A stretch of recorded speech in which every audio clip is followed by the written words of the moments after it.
ಗೋವಾದಲ್ಲಿ ನಡೆದ ಅಂತಾರಾಷ್ಟ್ರೀಯ ಸಿನಿಮೋತ್ಸವದಲ್ಲಿ ಕಾಂತಾರ ಚಿತ್ರದ ದೈವವನ್ನು ದೆವ್ವ ಎಂದು ಕರೆದು ನಟ ರಣವೀರ್ ಸಿಂಗ್ ವಿವಾದ ಸೃಷ್ಟಿಸಿದರು.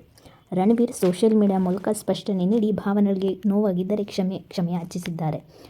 ಗೋವಾದಲ್ಲಿ ಇತ್ತೀಚೆಗೆ ನಡೆದ ಅಂತಾರಾಷ್ಟ್ರೀಯ ಸಿನಿಮೋತ್ಸವದಲ್ಲಿ ಕಾಂತಾರ 1 ಸಿನಿಮಾದಲ್ಲಿ ರಿಷಬ್ ಶೆಟ್ಟಿ ಪಾತ್ರದ ಅನುಕರಣೆ ವೇಳೆ ದೈವಕ್ಕೆ ದೆವ್ವ ಎಂದು ನಟ ರಣವೀರ್ ಸಿಂಗ್ ಹೇಳಿದ್ದರು.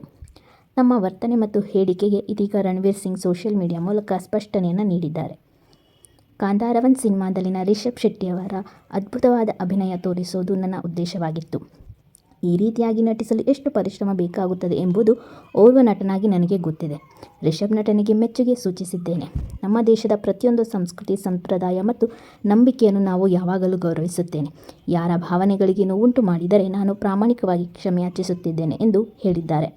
ನಟ ರಣವೀರ್ ಸಿಂಗ್ ವಿರುದ್ಧ ಗೋವಾದಲ್ಲಿ ದೂರು ದಾಖಲಾಗಿದೆ. ಹಿಂದೂ ಜನಜಾಗೃತಿ ಸಮಿತಿಯಿಂದ ಪ್ರಮೋದ್ ತುಯೇಕರ್ ಮತ್ತು ದಿಲೀಪ್ ಶೆಟ್ಟಿ ಅವರು ರಣವೀರ್ ಸಿಂಗ್ ಪೂಜಿಸುವ ದೈವವನ್ನು ಸ್ತ್ರೀಪೇದ ಎಂದು ಅವಮಾನಿಸಿದ್ದಾರೆ ಎಂದು ಪಣಜಿ ಪೊಲೀಸ್ ಠಾಣೆಯಲ್ಲಿ ದೂರು ನೀಡಿದ್ದಾರೆ. ಅಲ್ಲದೆ ಸಾರ್ವಜನಿಕವಾಗಿ ಕ್ಷಮೆ ಕೇಳಬೇಕೆಂದು ಆಗ್ರಹಿಸಿದ್ದಾರೆ. ಗೋವಾದಲ್ಲಿ ಇತ್ತೀಚೆಗೆ ನಡೆದ ಅಂತಾರಾಷ್ಟ್ರೀಯ ಸಿನಿಮೋತ್ಸವದ ಸಮಾರೋಪ ಸಮಾರಂಭದಲ್ಲಿ ರಣವೀರ್ ಸಿಂಗ್ ಕಾಂತಾರದಲ್ಲಿ ರಿಷಬ್ ಶೆಟ್ಟಿಯವರ ನಟನೆ ಹೊಗಳುತ್ತಾ ವೇದಿಕೆ ಮೇಲೆಯೇ ಸಿನಿಮಾದ ದೈವದ ನಟನೆಯನ್ನು ಅನುಕರಿಸಿದರು. ಅನುಕರಣೆ ಮಾಡುವ ಭರದಲ್ಲಿ ರಣವೀರ್ ಅವರು ದೈವದ ಅಭಿನಯವನ್ನು ದೆವ್ವ ಎಂದು ಹೇಳಿ ವಿವಾದವನ್ನು ಸೃಷ್ಟಿಸಿಕೊಂಡಿದ್ದರು. ರಣವೀರ್ ಸಿಂಗ್ ಅವರು ತಮ್ಮ ಇನ್ಸ್ಟಾಗ್ರಾಮ್ ಖಾತೆಯಲ್ಲಿ ಕ್ಷಮೆಯಾಚಿಸಿ ಒಂದು ಪೋಸ್ಟನ್ನು ಹಾಕಿದ್ದಾರೆ. ಇದರ ಬಗ್ಗೆ ನಿಮಗೆ ಏನನ್ಸುತ್ತೆ ಅಂತ ಕಮೆಂಟ್ ಮಾಡಿ.